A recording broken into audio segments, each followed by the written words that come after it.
ganito yun guys, share ko lang, flex ko lang. Kung bakit kailangan napalitan yung fuel pump ninyo.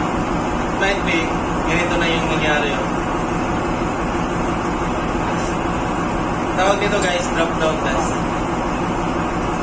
So, dapat yung tulog niya hindi ganun yung mabilis.